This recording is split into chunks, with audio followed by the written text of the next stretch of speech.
Yasuo, the Unforgiven. As a child, Yasuo often believed what the others in his village said of him. On the best days, his very existence was an error in judgment. On the worst, he was a mistake that could never be undone.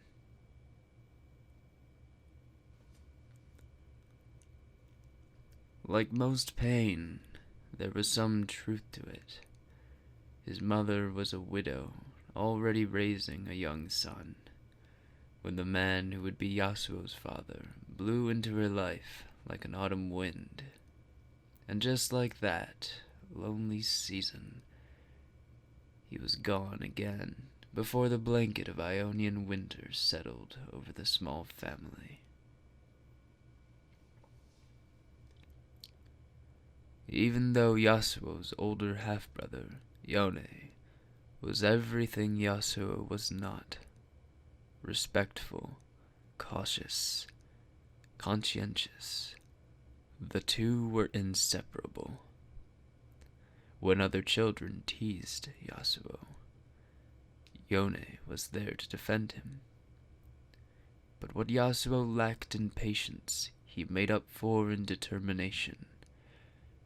When Yone began his apprenticeship at the village's renowned sword school, a young Yasuo followed, waiting outside in monsoon rain until the teachers relented and opened the gates. Much to the annoyance of his new peers, Yasuo showed natural talent and became the only student in several generations to catch the attention of Elder Soma, last master of the legendary wind technique. The old man saw Yasuo's potential, but like trying to bridle a whirlwind, this pupil was known to ignore most teaching. Yone pleaded with his brother to set aside his arrogance, gifting him a maple seed, the school's highest lesson in humility. The next morning, Yasuo accepted the position as Soma's apprentice and personal bodyguard.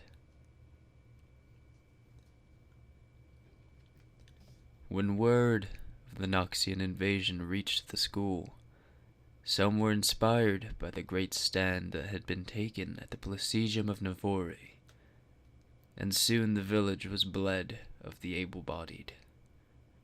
Yasuo longed to add his sword to the cause, but even as his classmates and brother left to fight, he was ordered to remain and protect the elders. The invasion became a war. Finally, one rain-slicked night, the drums of a Noxian march could be heard in the next valley over. Yasuo abandoned his post, foolishly believing he could turn the tide. But he found no battle, only a raw grave for hundreds of Noxian and Ionian corpses. Something terrible and unnatural had happened here. Something that no single blade could have stopped. The land itself seemed tainted by it. Sobered, Yasuo returned to the school the next day, only to be surrounded by the remaining students, their swords drawn. Elder Soma was dead, and Yasuo found himself accused not only of dereliction, but of murder. He realized the true killer would go unpunished if he did not act quickly, so he fought his way free, though he knew this would all but confirm his apparent guilt. Now a fugitive in war-torn Ionia, Yasuo sought any clue that might lead him to the murderer.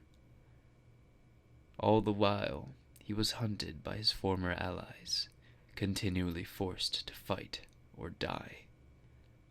This was a price he was willing to pay, until he was tracked down by the one he dreaded most, his own brother, Yone. Bound by honor, they circled each other.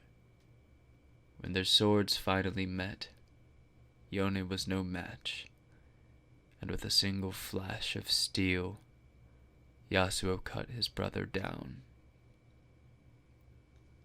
He begged forgiveness, but Yone's dying words were of the wind techniques responsible for Elder Soma's death, and that his brother was the only one who could have known them.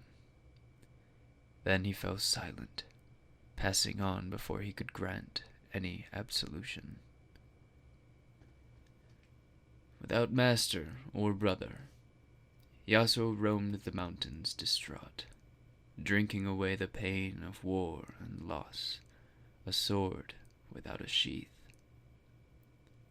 There in the snow, he met Talia, a young Shuriman stone mage who had fled the Noxian military.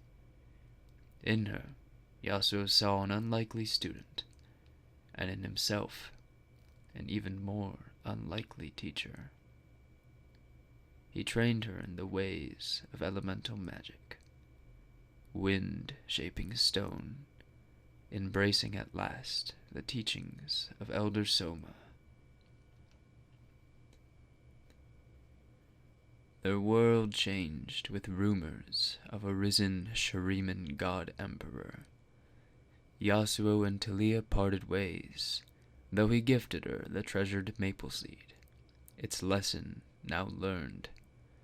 As she returned to her native desert sands, Yasuo set out for his own village, determined to put right his mistakes and find his old master's true killer. Within the stone walls of the council hall, Elder Soma's death was revealed to have been an accident, one brought about by the Noxian exile known as Riven, and one for which she felt deep remorse. Even so, Yasuo still could not absolve himself of the choice he had made to abandon his master, or worse yet, how that choice had ultimately led to Yone's death. To this day, Yasuo continues to wander the land, his sense of guilt the only thing weighing down the free wind.